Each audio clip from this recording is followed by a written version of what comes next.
ಕಾಡಿಗೆ ಬೆಂಕಿ ಹತ್ಯದ, ಜಂಗಲಕ್ಕ ಬೆಂಕಿ ಹತ್ಯದ.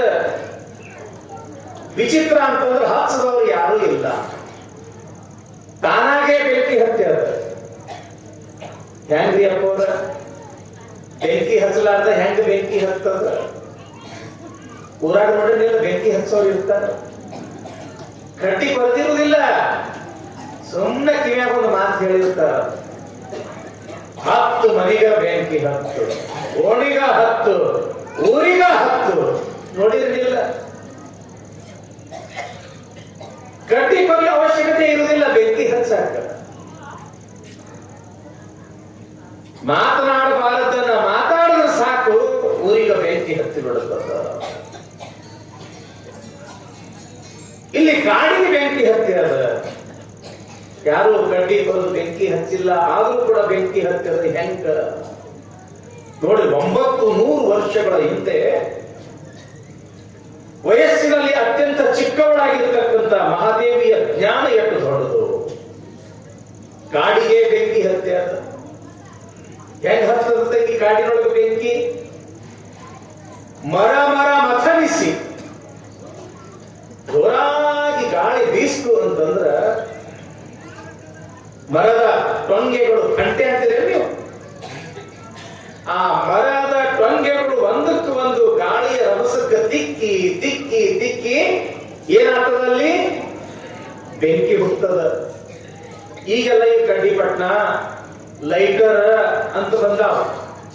ಮೊದಲೇನಿದ್ದು ತಂಗಿ ಕಡ್ಡಿಪಟ್ನ.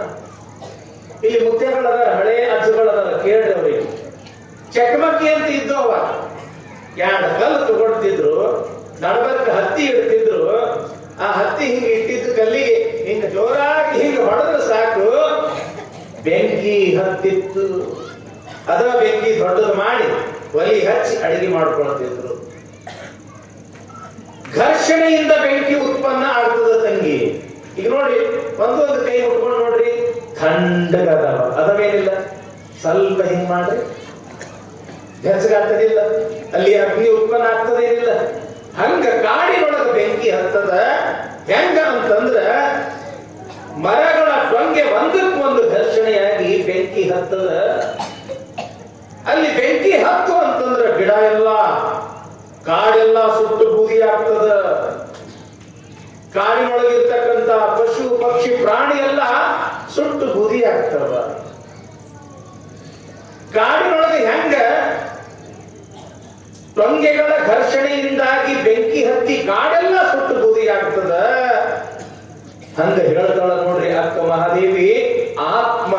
ಆತ್ಮ ಮಥನಿಸಿ ಜ್ಞಾನಾಗ್ನಿ ಹುಟ್ಟಿ ಭದ್ಯದ್ದ ತನು ಗುಣಾದಿಗಳ ಸುಡಲಾಯಿತು. ಎಲ್ಲಿ ಪಾಠ ನಡೀತದ, ಪ್ರವಚನ ನಡೀತದ, ಇಂಥ ಮಹಾತ್ಮರ ಉಪದೇಶ ನಡೀತದ, ಅಲ್ಲಿಯೂ ಕೂಡ ಬೆಂಕಿ ಹತ್ತದ ಅಂತಾಳ ಅಕ್ಕ ಮಹಾದೇವಿ. ಹೇಳ್ತಕ್ಕಂಥ ಒಂದು ಆತ್ಮ, ಕೇಳ್ತಕ್ಕಂಥ ಇಷ್ಟೊಂದು ಆತ್ಮಗಳ ಮಧ್ಯದೊಳಗ ಚಿಂತನ ಮಂಥನ ನಡೀತದ.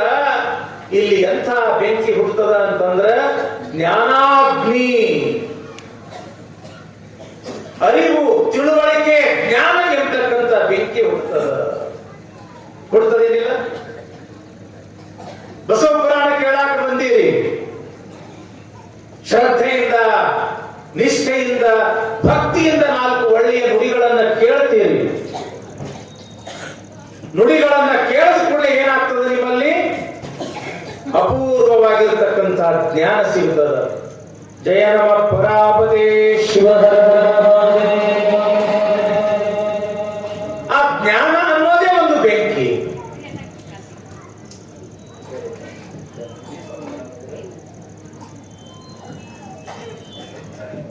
ಜ್ಞಾನ ಅನ್ನೋ ಬೆಂಕಿ ಹುಟ್ಟಿತು ಅಂತಂದ್ರೆ ಬೆಂಕಿ ಸ್ವಭಾವ ಏನು ತಂಗಿ? ಸುಡುದದ. ನಿಮ್ ಲಕ್ಷ್ಯ ಈ ಕಡೆ ಇದ್ರೆ ಚೆನ್ನಾಗಿರ್ತದ ಅಂತ.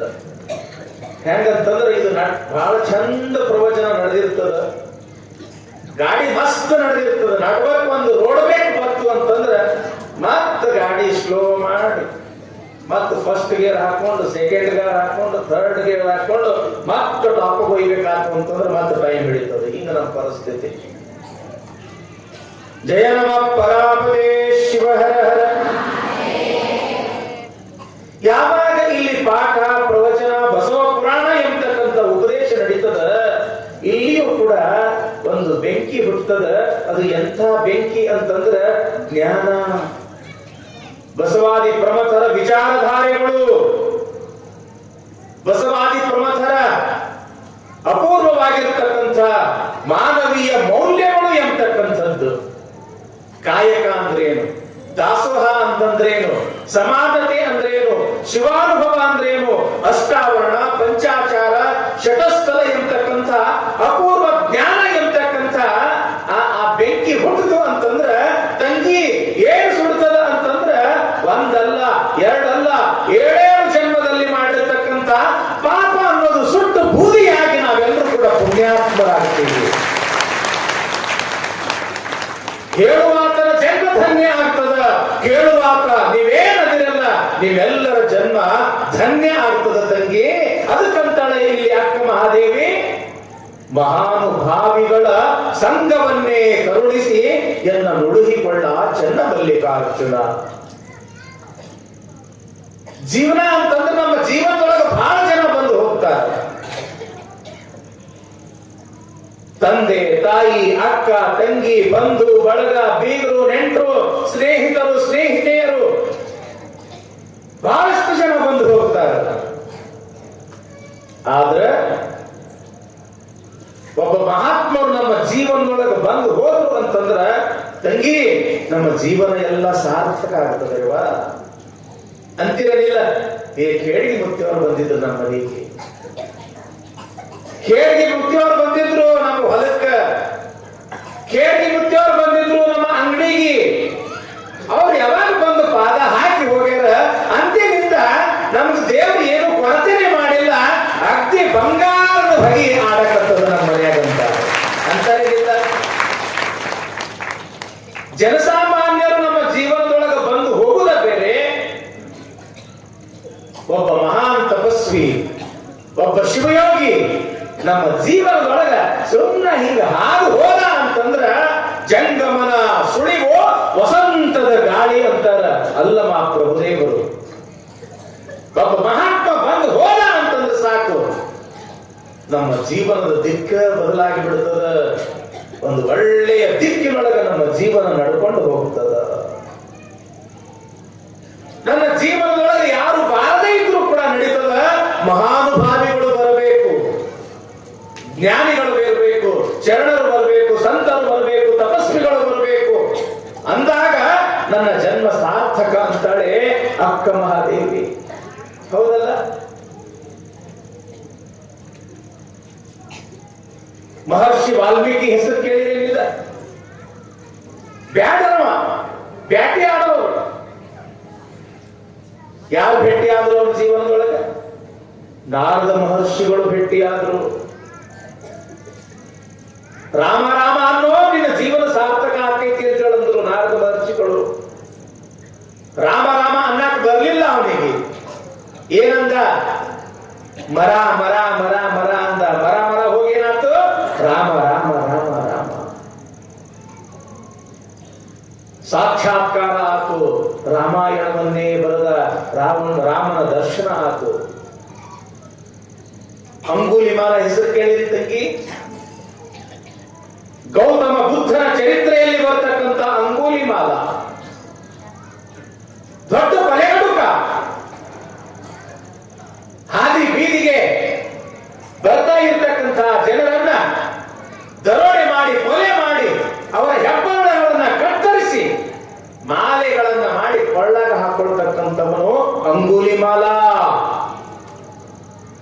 ಯಾವಾಗ ಗೌತಮ ಬುದ್ಧನ ದರ್ಶನ ಆತು, ಬುದ್ಧನ 4 ಮಾತುಗಳನ್ನ ಕೇಳದ ಜೀವನವೇ ಪರಿವರ್ತನೆ ಆತು. ಆತನು ಕೂಡ ದೊಡ್ಡ ತಪಸ್ವಿ ಆದ ಅಂತ ತಿಳ್ಕೊಂಡು ನಾವು ಕೇಳುತ್ತೀವಿ. ಬಸವ ಪುರಾಣ ಕೇಳಾಕತ್ತೀರಿ, ಇದರಲ್ಲಿ ಒಬ್ಬ ಮಹಾನ್ ಕೊಲೆಗಡುಕ ಬರುತ್ತಾನ, ಚೂರಿ ಚಿಕ್ಕಣ್ಣ. ಬಸವಣ್ಣನ ಸಂಘ ಸ್ವಲ್ಪ ದೊರಕಿದ್ದೇ ತಡ ಒಬ್ಬ ಮಹಾನ್ ಶರಣನ ಪರಚೂರಿ ಚಿಕ್ಕಣ್ಣ. ಹೇಮರೆಡ್ಡಿ ಬಲ್ಲಮ್ಮ ಹೆಸರು ಕೇಳಿರಿ ತಂಗಿ? ಆಕೆಯ ಮೈದುನ ಮಹಾನ್ ಚಟಗಾರ ವೇಮನ. ಯಾವಾಗ ಹೇಮರೆಡ್ಡಿ ಮಲ್ಲಮ್ಮಳ 4 ಒಳ್ಳೆಯ ಮಾತುಗಳನ್ನು ಕೇಳಿದ, ಆತನು ಕೂಡ ಒಬ್ಬ ಮಹಾನ್ ಯೋಗಿಯಾದ. ಸಂಘದಿಂದ ಮನುಷ್ಯ ಪರಿವರ್ತನೆ ಆಗ್ತಾನ. ಅದಕ್ಕೆ ಬಸವಣ್ಣವರಂತಾರ, ಸಾರ ಸಜ್ಜನರ ಸಂಘ ಲೇಸ ಕಂಡಯ್ಯ, ದೂರ ದುರ್ಜನರ ಸಂಘ ಅದು ಭಂಗವಯ್ಯ. ಯಾರ ಸಹವಾಸ ಮಾಡುವುದರಿಂದ, ಯಾರ ಸಂಘ ಮಾಡುವುದರಿಂದ ನಿನ್ನ ಬದುಕಿಗೆ ಒಂದು ಬೆಳಕು ಸಿಗ್ತದ, ಅಂಥವ್ರು ಸಹವಾಸ ಮಾಡಪ್ಪ.